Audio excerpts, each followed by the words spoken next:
Hello friends, I got a Mac 9 DS and wanted to make a video detailing all the similarities and differences between this pistol and its brother, the Tisas 1911 DS. The carry version of the Tisas will be the most direct comparison to this pistol because they both have 4¼ inch barrels. The general similarities and differences will also apply to the Tisas 5-inch barrel duty model. I've modified the Tisas as you can see, but I will primarily be comparing both pistols in their factory configuration. I'm going to go into a lot of detail down to the individual parts. If you want a quick summary of the biggest differences, a brief discussion of accuracy, reliability, my thoughts on how the pistols shoot and their value, skip to the conclusion.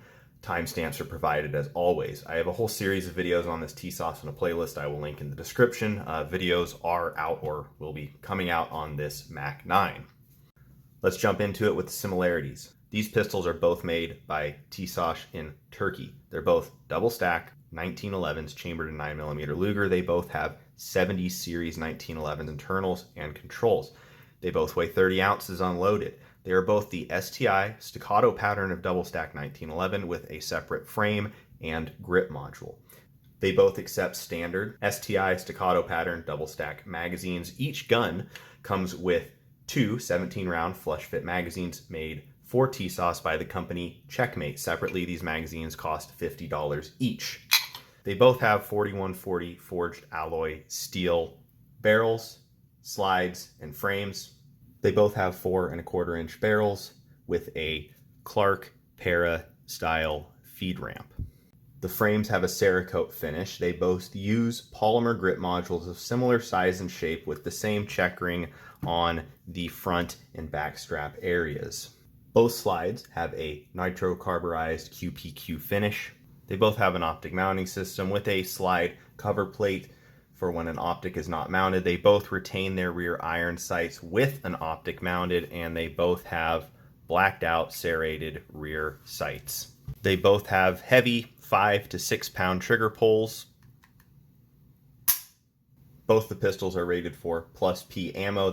They both have the same 16-pound commander length recoil spring and a standard 23-pound 1911 mainspring. They both have ambidextrous thumb safeties. The internals and controls are billet steel with a Cerakote finish. They have the same beaver tail grip safety, slide stop, hammer strut, sear spring, disconnector, mainspring housing components, hammer pin, sear pin, magazine catch, and slide internals. Did I mention I was going to go into nauseating detail? Anyways, on to the differences, and keep in mind if I'm showing a part off of a pistol, that is a factory part from the Tisas that I have since replaced. This is a comparison as they come right out of the box.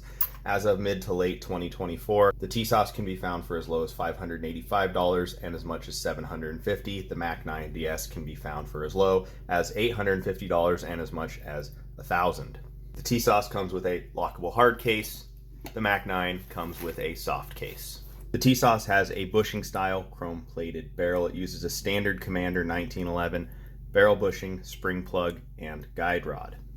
The Mac 9 comes with a bushingless nitrocarburized QPQ bull barrel. It uses a standard reverse plug and a full-length hollow guide rod. The guide rod does have a hole in it to use a paper clip or some other small pin.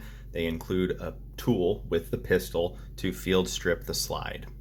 The slide serrations and slide profiles are slightly different. The Tisas has a white dot front sight, and the Mac 9 has a green fiber optic front sight. The Tisas slide is direct milled for the RMSC Holosun K optic footprint and doesn't come with any hardware to mount an optic. The Mac 9 uses a plate system and comes with one RMR footprint plate and the hardware to mount the plate to the slide, and an assortment of hardware to mount the optic to the plate. With an optic mounted, the rear iron sight on the Tisas stays on the slide. The rear iron sight on the Mac 9 is mounted to the optic plate. The Tisas slide cover plate does not have an iron sight mounted to it because the rear iron sight is mounted on the slide. The Mac 9 DS has its rear iron sight on the optic cover plate. The Mac 9 has a 4-slot standard 1913 Picatinny rail and allows the mounting of full-size weapon lights like the Streamlight TLR1 or the Surefire X300 series. The Tisas has a 3-slot Picatinny rail and requires special adapters to mount full-size weapon lights. The duty 5-inch model of the Tisas has a 4-slot Picatinny rail like the Mac 9. The Tisas has a flat profile, short-reach trigger without pre-travel or over-travel adjustment. The Mac 9 has an extra long flat trigger with over-travel adjustment but no pre-travel adjustment. The Tisas trigger shoe is polymer. The Mac 9 has a Cerakote finished aluminum shoe. They have different thumb safety profiles.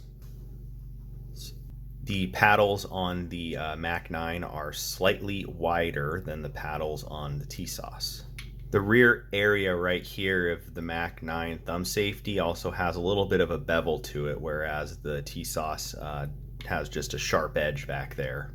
The grip modules are the same size and shape. I mentioned they have the same texturing on the front strap and the back strap or mainspring housing area, but the textures on the side panels and logos are different. The Mac 9 comes with a Cerakote finished aluminum magwell that by itself costs $50. I'm pretty sure that's it. Did I miss anything? Do you know which one you want now? I gave a lot of details most people won't give a shit about. I'll condense it all down. I think there are 3 questions that you should ask yourself when choosing between these 2 pistols. 1, what is my budget? 2, do I want the bushing barrel or the bushingless bull barrel? And what optic do I want to mount on it? There are small differences in the controls and some components, but I don't think it's anything that would make a big enough of a difference to sway you one way or the other. The Mac 9 was a bit more accurate out of the box. It has a tighter barrel lockup than my Tisas did out of the box. However, with both guns, you're fighting that heavy trigger pull. Both of my pistol samples were comparably reliable out of the box with varying ammo types and different brands of magazines. Here's my opinion about these guns. They feel about the same to shoot in my hands. The weight, recoil, ergonomics, controls, trigger, etc., all about the same. For the roughly $250 price difference, you are getting no difference in performance by going with the Mac 9. These both shoot like cheap 1911s. The extra cost over what a cheap 1911 would be comes from the double stack platform, optic mount, and in the case of the Mac 9, the bull barrel. It's like the Tisas is the base model of some car, and the Mac 9 is like one trim level above that, but not a trim level with a more powerful motor. With the Mac 9, you're paying for more options you may want, like 18-inch wheels instead of 17-inch wheels, heated seats, an upgraded sound system, maybe some exterior styling changes, whatever. I recommend buying the trim level that gives you the options of the features you want, and there are really only 2 of these features in my opinion that should influence your decision: the bull barrel and the optic mount. If you want a high performance pistol out of the box without upgrading it, look elsewhere and save up more money. I think the Tisas is a better value. It does 95% of what the Mac 9 does for like a couple hundred less. If you want to buy one of these and upgrade it yourself, which is what I like to do, clearly, they're both good starting points for that. Solid platforms, they both have a lot of potential. I still recommend the Tisas. Save that $200 or $250 extra dollars and buy parts for it. I would not recommend paying more than $600 for the Tisas. It's a solid buy at that price. If you get it for less than $600, that's a pretty sweet deal.